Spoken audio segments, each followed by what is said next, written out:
자, 가보도록 하겠습니다. 1번. 예, 정답 확인하면서 쭉쭉쭉 넘어가 보도록 하죠. 자, 이 시에 대한 설명을 가장 적절한 것은입니다. 자, 유사한 구절을 반복한다. 예, 뭐를 반복하고 있어요? 무슨 법? 가난하기 때문에 무슨 감정을 모르겠는가라는 서리법을 반복하고 있죠. 예, 그래서 말하고자 하는 말을 강조한다. 맞아, 틀려요? 맞죠? 네, 정답은 1번으로 보셔야 되겠네요. 넘어가 보도록 하죠. 지난 시간 문제풀 시간 드렸었으니까. 자, 2번이면 이 시를 읽고 떠오르는 장면으로 적절하지 않은 것입니다. 자, 한 젊은이가 고향을 그리워하는 장면. 맞죠? 고향 그리워합니다. 그 고향에 그래서 그리움을 발생시키는 거. 새빨간 바람 소리, 이걸 통해서 고향을 그리워한다라는 걸 알 수 있고요. 어머니를 뭐 하고 있어요? 원망하는 게 아니라 그리워하고 있죠? 정답은 2번입니다. 여기에 원망이라는 감정이 드러나고 있지는 않아요. 자, 그 다음에 3번 가보도록 하죠. 자, 다음 주 기억에 사용된 표현법이 사용된 것은 기억 가난하기 때문에 이 모든 것들을 버려야 한다는 것은 무슨 법이 쓰이고 있다? 목적어와 서술어가 뒤바뀌어 있는 도치법도 있고, 그 다음에 뭐도 있어요? 이거 도치법, 기억이 아니구나, 니은이구나, 이거. 기억은 그저 물음표, 서리법이네요. 자, 그래서 눈물 없는 사랑이 어디 있는가? 있다, 없다? 없다라는 말을 강조하고 있는 서리법입니다. 정답은 2번. 자, 그 다음에 4번. 이 시의 사회문화적 배경을 드러낸 식구가 아닌가? 이러면 가난한 사랑의 노래와 기억 속에 들 곳에서 가장 중요한 거는 문학작품에 녹아있는 뭐를 발견하자? 사회문화적 배경을 발견하자라는 게 가장 중요합니다. 여기서 식구가 아닌 것, 두 점을 치는 소리 맞죠? 방금 전 호각 소리, 육전 기계 흘러가는 소리, 이 소리들, 청각적 신상들은 뭐를 드러낸다? 그 당시에 1970, 80년대 그렇죠. 산업화를 드러내는 소재들입니다. 그 다음에 아닌 것 정답 2개니까 얘네들은 뭐다? 고향에 대한 걸 떠올리게 하는 소재들이었습니다. 사회문화적 배경 하고는 관련이 없고요. 자, 그 다음에 5번 니은의 의미로 가장 적절한 것은 가난하기 때문에 이 모든 것들을 버린다 안 버린다? 버리지 않았지만 마치 버린 것처럼 그죠? 모르는 것처럼 살아야 된다라는 거죠. 뭐 때문에? 가난 때문에 라는 거죠. 그래서 정답은 3번입니다. 가난 형편 때문에 인간으로서 느끼는 감정도 버려야 한다는 의미이다. 라는 겁니다. 자, 넘어가 보도록 하죠. 7번. 자, 이걸 통해 짐작할 수 있는 피라미드의 삶의 모습으로 적절한 것은? 이라고 했습니다. 자, 1번 안전으로 인민군을 따라갔다. 그렇지 않고요. 식량과 물자가 넉넉하지 않았죠. 이리저리 이동하면서 불안정한 삶을 사는 건 피라미드의 모습이죠. 정답은 3번입니다. 자, 그다음 8번. 가문에 알 수 있는 내용으로 알맞지 않은 것은? 그죠? 청소년이 쓰레기 같았다. 소녀는 다른 피라미드과 달리 깔끔한, 아니죠? 말끔하지 않았죠? 우리 집보다 더 꾀재재했다. 뭐 이런 얘기가 나와 있었습니다. 자, 그 다음 9번. 나무다들과 우리 마을에 유독 피라미드들이 많았던 이유로 적절한 것은? 입니다. 1번. 마을 사람들이 피라미드에게 인심을 베풀었기 때문이다. 아니죠. 유일하게 미군에 발견되지 않았다. 아니죠. 그 다음에 우리 마을이 다른 마을에 비해 식량과 물자가 넉넉. 아니죠. 피라미드 남쪽으로 내려오는 통로인 뭐? 만경한 다리. 때문이죠. 그래서 5번입니다. 끊어졌기 때문이 아니라 그 만경한 다리를 건너면 우리 마을이 있었기 때문입니다. 그래서 정답은 5번. 자, 10번입니다. 피라미드에 대한 기억과 니은의 태도를 적절하게 비교한 것으로 옳은 걸 골라라 라는 거죠. 그래서 기억 당연히 어른들이고요. 니은 우리 어린애들이죠. 어른 아이. 그죠? 어른들은 어떻게 보고 부정적으로 보고 아이들은 긍정적으로 봤다라는 거죠. 니은이 틀렸고 부정적. 기억과 니은은 모두 속마음과 달리 피라미드 냉정하다. 이거는 기억에 대한 얘기고요. 기억은 피라미드를 동정 안 하죠. 자, 기억은 피라미드 달가워하지 않지만 니은은 피라미드를 부러워합니다. 왜? 이 세상 끝에서 저 세상 끝으로 가는 여행자들 같았기 때문이죠. 자, 그 다음 넘어가 보도록 하죠. 11번입니다. 이 글에 대한 설명으로 알맞지 않은 것은? 자, 사투리 사용하고 있습니다. 사투리 효과 뭐다? 깡토색과 사실감입니다. 2번 6.25 전쟁으로 피난가는 사람이 많아진 상황을 배경으로 한다. 이것도 맞죠.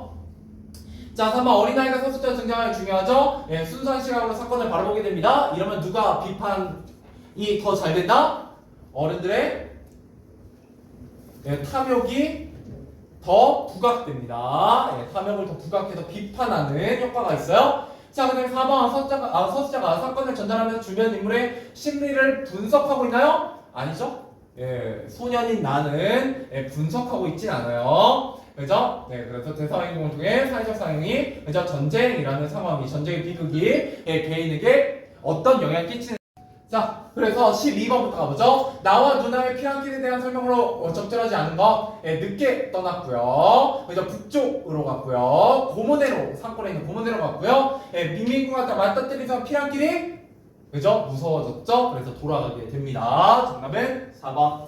자, 그 다음에 13번입니다. 할머니가 기어과 같이 행동한 이유로 가장 적절한 것은 누나의 입을 틀어막게 되어 누나가 눈치 없이 노래를 부르잖아요. 그래서 인민군의 주의를 끌까봐 그렇죠. 정답은 5번입니다. 자, 그 다음에 14번입니다. 다음에 등장인물에 대한 설명을 적절하지 않은 것입니다. 자, 여성은 어머니에게 천연스럽게 인사를 했죠. 그래서 천연스럽다라는 걸 알 수 있습니다. 명선이. 그다음 2번, 나는 어머니가 나를 혼내는 이유를 잘 알지 못하는 굉장히 순수하고 어린 아이입니다. 자, 3번, 나는 처음에 어머니가 여성을 혼내줄 줄 알았어요. 근데 정작 등짝을 맞는 건 누구였다? 나였다. 4번, 어머니 피난민을 데려온 나에게 거듭 군밤을 쥐어박았고요. 정답은 5번이죠. 호되게 혼내고 내쫓지는 않았습니다. 자, 그다음 15번입니다. 이 글의 등장인물은 사회, 문화, 역사적 상황과 관련되어 평가한 내용으로 알맞지 않은 것입니다. 1번 명선, 피란길에서 전쟁의 상처를 입은 인물이다. 맞죠? 전쟁의 상처. 2번 명선의 부모님 피란민 공습 때문에 목숨을 잃게 되죠. 3번 슬프, 피란길의 탐욕 때문에 조커를 죽이려 한 비인간적인 인물이고요. 그 다음에 4번 나, 전쟁으로 인해 계산적인 탐욕적으로 변한 어른들의 모습을 보게 되죠. 5번 마을 사람들, 나의 부모님에게 이용당하는 명선이의 처지를 가엾게, 아니죠, 내가 먼저, 그죠? 내가 먼저 금반지를 차지하려고 하게 됩니다. 탐욕스럽고 계산적인 인물들이었어요. 자, 그다음 16번입니다. 명선이의 생존수단 뭐예요? 금반지. 금반지이죠. 자, 그다음 17번. 이 글에서 알 수 있는 나의 부모님에 대한 설명으로 알맞지 않은 것은 금바지를 보기 전에 어머니는 명선이를 박대했어요. 아버지는 명선이의 구슬려 금바지를 빼앗으려고 했고요. 아버지는 명선이로 인해 생기는 이득을 차지하려고 했고요. 아버지는 명선이를 소중히 여기는 마음에 괴롭힌 사람에게 소개친 게 아니라 명선이가 가지고 있는 재산을 욕심내서 나의 소유야! 라고 확정적으로 확정짓기 위해서 소리친 거였죠. 정답은 4번입니다. 나 했니 저기? 서술형? 네, 넘어가보죠. 토끼전하고 이거는 중앙중 나왔죠. 시험에 나올 거니까요. 중앙중이 혹시 여기가 시험 범위에 포함된다고 하면 그때 따로 해줄게요. 따로. 자, 일단 대단한 마무리 체크 좀 넘어가고요.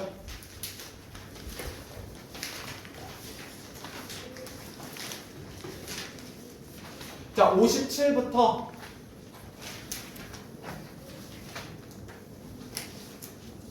61페이지 21번까지 숙제. 내일까지. 네. 왜냐면 이거 안 하면 진도가 아예 안 빠져서 그래요. 네, 넘어갈게요. 네. 학원 친구 보내드릴게요. 이거 푸는데 한 15분밖에 안 걸리거든요. 많이 잡아봤자 좀만 부탁할게요. 왜냐면 여러분들 그 목금이 저긴데 다 쉬어가지고요. 다 쉬어가지고 그래요. 더군다나 나중에 추석 뭐 옥구주밖에 세다가 안 되겠지만 추석 때 또 쉬고 그래가지고 진도 좀 빨리 나가야 돼요. 자, 일단 나가봅시다. 자, 그래서 지난 시간까지 다 했어요. 뭐 했냐라고 했을 때 첫 번째 C 뭐였는지 기억나세요? 첫 번째 C 뭐였어? 우리 배운 거? 응? 나도 기억이 갑자기 안 나서 그래. 뭐였냐? 청포도.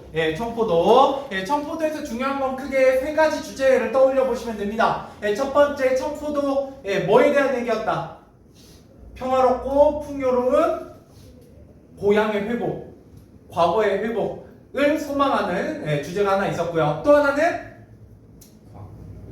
광복에 대한 염원. 그죠? 조국 광복에 대한 염원. 세 번째는 기다림의 자세. 그래서 첫 번째 주제가 바로 뭐였어요? 절대론적 관점, 작품 자체. 두 번째, 광복이 뭐예요?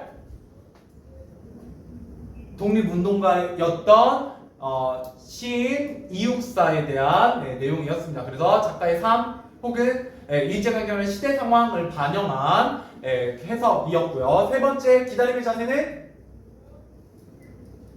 독자의 효용론적 관점, 독자의 개인적인 가치관, 경험, 배경지식에 의해서 다르게 해석되는 주제였습니다.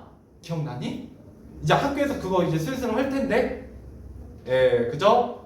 작가 중심 관점, 시대 중심 관점, 독자 중심 관점, 작품 자체, 그죠? 이거 결국 세 가지 포인트만 외우셔도 된다고요. 그러니까 다른 거 다 까먹으셔도 그 청포도 이 세 가지 꼭 기억하시면 좋겠고 주제. 그 다음에 기억하시면 좋은 거 두 번째 색채 대비. 그죠? 그래서 시어의 의미들, 특히 그 중에서도 오연과 육연의 의미 좀 기억해 주시면 좋아요. 오연의 키워드 뭐였어요? 두 손 흠뻑 적셔도 좋으련. 무슨 단어로 얘기할 수 있다? 헌신. 그렇죠. 헌신, 희생. 자, 그 다음에 두 번째 은쟁반과 하얀 모시수건은 당신을 향한 정성. 정성입니다. 그 정도만 기억하시면 돼요. 그 다음에 가난한 사람의 노래, 서리법, 도치법, 반복법, 그 다음에 다양한 감각들, 그죠? 시각, 청각, 후각, 혹시 새빨간 간만한 소리를 공감각으로 보시다면 공감각까지 이렇게 네 가지가 있었어요. 그 중에서도 제일 중요한 건 아까 얘기도 했지만 청각입니다. 청각 3개, 두 점 친 소리, 방범대용 호각 소리, 육중한 기계 굴러가는 소리, 그죠? 나 좀 공부 잘하는 듯, 그죠? 그냥 달달 외우셔도 돼요. 물론 저는 이렇게 달달 외우는 거 별로 추천해드리진 않지만, 아까 얘기했지만 그게 바로 뭐랑 관련되어 있다? 이 시에서 여러분들이 가르치고자 하는 사회문화적 배경과 관련되어 있다. 자, 그러고 나면 이 가난한 사람의 노래를 통해서 내가 전달하고자 하는 건 그 당시 농촌에서 도시로 와서 살고 있는 가난하고 젊은 노동자들에 대한 뭐다? 두 글자로? 위로. 위로라는 키워드로 기억하시면 됩니다. 근데 이거보다 더 쉽게 설명할 수는 없어요. 여러분들 제가 얘기하는 이 키워드 정도만 기억하시면 70점까지는 무난합니다. 요거에서 무조건 한 문제씩 나오기 때문에. 자, 그 다음 마지막 기억 속에 들 곳입니다. 기억 속에 들 곳은 크게 두 가지 정도만 기억하시면 됩니다. 하나는 제목. 기억 속에 들 곳. 그죠? 뭐예요? 뭐 어떤 명선이? 어른들의 탐욕과 전쟁의 비극 혹은 비인간성 때문에 죽을 수밖에 없었던 명선이에 대한 기억을 잊을 수 없다라는 게 제목의 의미였어요. 기억나세요? 지난 시간에 한 2번 정도 했었는데. 자, 그 다음에 두 번째는 어린아이 서술자로 설정하고 있다라는 거고요. 시점은 뭐예요? 1인칭 관찰. 네, 1인칭 관찰자 시점입니다. 그 정도 포인트는 알고 계셔야 돼요. 나머지 디테일한 거는 당연히 알고 계셔야 되고요. 자, 가보도록 할게요. 군중은 그렇다 해도 좀 들어 놓으셔야 돼요. 제가 이거 나중에 기말고사 때는 또 반대로 3단원 하느라 바빠갖고 많이 반복 못 해드릴 수 있으니까. 자, 비교하면 읽기입니다. 이때 비교를 한다는 건 동일한 화제에서 관점과 형식이 차이를 가지는 경우를 비교하면 읽자라는 겁니다. 자, 여기서 중요한 건 뭐냐? 화제는 같아요. 같은 주제인데 뭐가 달라진다? 관점과 형식이 다른 글들을 읽을 거예요. 그래서 내용 꽤 재밌습니다. 뭐에 대한 얘기할 거냐? 젓가락입니다. 두 글을 읽을 거예요. 자, 딱 제목만 보세요. 젓가락 시작하는 밥상머리 교육. 자, 젓가락 해야 된다, 잘해야 된다, 잘 못해도 괜찮다. 제목만 봤을 때. 잘해요. 잘해라. 왜? 젓가락을 하는 걸 보면 뭘 알 수 있다. 이놈이 밥상머리 교육을. 받았나? 밥상머리 교육이 뭐야? 누가 하는 거야? 그죠? 부모님이 가정교육을 잘 했는지를 알 수 있다. 뭐 이런 내용이에요, 대충. 물론 조금 다르긴 하지만. 자, 그 다음에 두 번째. 너네 이거 뭔지 아나? 젓가락질 잘해야만 밥 잘 먹나요? 여러분 태어나기도 전에 나왔던 DJ DOC라는 가수의 노래 가사 중에 하나입니다. 그죠? 요새는 여러분 보고 젓가락질 못한다고 뭐라고 하는 어른이 있던가요? 여기 중에 아마 반절 이상은 부모님이 젓가락질 안 가르쳤을걸요? 딱히? 혹시 젓가락질 집에서 좀 막 혼나면서 배운 사람이 있어요? 그렇게까지는 안 그래요? 그게 고쳤나요? 네? 고쳤어요? 아니요. M은 뭐야? 예와 노에 N을 붙이면 예입니다. 알겠어요. 엄마한테 물어볼게요. 넘어가 볼게요. 그래서 화제는 같아요. 젓가락질에 대한 얘기를 하고 있고요. 교육에 대해서. 예, 그거에 대해서 뭐가 다르다? 관점이 다른 글을 읽을 겁니다. 그러고 나면 하나 더 보게 될 건데, 여기 있죠? 예, 젓가락질에 대한 얘기 하나 더 할 겁니다. 예, 현서에게. 예. 자, 이런 거 보면 뭐라고 되어 있냐? 현서야, 엄마가 오랜만에 내게 편지를 쓰는구나. 예, 며칠 전 서투르다는 젓가락질 때문에 할머니께 혼났었지. 예, 그때 너는 밥만 잘 먹으면 되지. 젓가락질을 안 봐도 돼요. 예, 뭐가 중요하다는 거 있지? 예, 그런데 현서야, 많은 사람이 바른 젓가락질을 식사의 재료라 생각해. 자, 여기까지 읽으면 젓가락질 잘해야 된다, 잘 못해도 괜찮다. 못해도 잘해야 된다. 잘해야 된다라는 관점이요. 예, 자, 그런데 얘는 뭐가 달라졌어요? 형식이 달라요. 예, 나중에 한 번 더 할 거예요. 이때 형식이 딱 봐도 뭐예요? 사랑하는 현서에게. 이건 편지글이요. 자, 그래서 여러분 공부해야 되는 포인트는 뭐냐? 이 글이 같은 화제더라도 관점이 어떻게 다른지를 파악하시고요. 두 번째, 형식이 어떻게 다른지를 파악하시면 돼요. 알겠죠? 예, 그래서 앞에 두 글은 형식도 같고 화제도 같은데 뭐만 달라요? 관점만 다른 두 글을 배울 거고요. 예, 그러고 나서 여기 추가되는 글에서는 관점이 그 두 글 중에 하나와는 같지만 뭐가 다르다? 형식이 다른 글을 같이 엮어서 공부하게 될 겁니다. 같은 화제더라도 형식과 관점이 다를 수 있구나 라는 걸 가르치고자 하는 게 바로 이 비교하면 읽기의 단원이에요. 자, 가보도록 할게요. 그래서 우리가 관점 비교하면 읽으면 동일한 화제를 다룬 글의 관점과 형식에 다양한 이유가 있다는 거예요. 뭐 때문이다? 글을 쓴 사람의 경험, 가치관 이런 거에 따라 화제에 대한 관점이 달라지기 때문이고요. 그 다음에 형식이 달라진 이유는 어떤 의도를 효과적으로 전달하려면 그에 알맞은 형식을 골라야 되기 때문이다. 이렇게 생각하시면 되겠습니다. 자, 관점 왜 달라진다고요? 글쓴이의 경험, 가치관 이런 것 때문에 달라지는 거고요. 형식은 왜 달라진다고요? 내가 전달하고자 하는 의도가 어떤 형식에 더 잘 어울리냐, 어떤 형식에 실어 보내야 효과적이냐가 달라지기 때문이다 라고 생각하시면 되겠습니다. 자, 그 다음에 그런 글을 읽으면 어떤 장점이 있느냐라고 했을 때 이런 형식, 다른 형식의 글을 살펴보고 주제를 효과적으로 전달하는 방법, 이렇게 전달하니까 효과적이구나 라는 걸 알 수가 있고요. 또 여러 사람의 생각을 알아보고 자신의 관점을 정리하는 데 도움이 됩니다. 자, 그 다음에 다양한 시각, 넓고 깊이 있는 이해 이런 것들이 가능하죠. 왜냐하면 내가 한쪽의 의견만 듣는 게 아니라 다른 쪽 의견도 듣기 때문이에요. 그래서 우리는 동일한 화제를 다룬 여러 글을 읽을 때 글의 관점과 형식에 뭐를 파악해야 된다?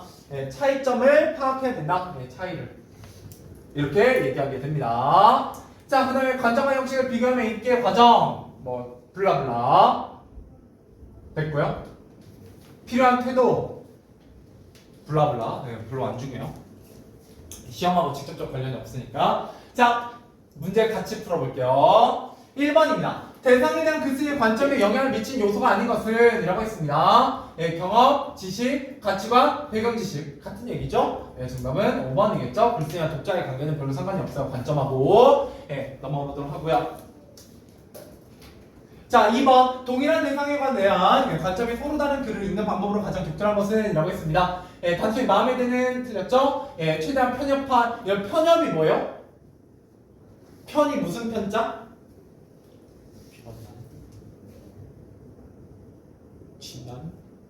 치우칠 편이에요. 그래서 여러분들 한쪽으로만 치우쳐서 고기만 찾는 식사를 뭐라고 불러요? 편식이라고 하잖아요. 그때 편차입니다. 자, 협은요. 여러분 온라인에 자주 접속하시잖아요. 펜타키라면 뭐라고 해요? 어디에 지배자야? 전장. 그 전장이 어디야? 협구. 협입니다. 협곡할 때 협자예요. 좁은 협자입니다. 그래서 편협이라는 건 한쪽으로 치우치거나 굉장히 좁은 생각을 얘기해요. 그러니까 고집불통 이런 뜻입니다.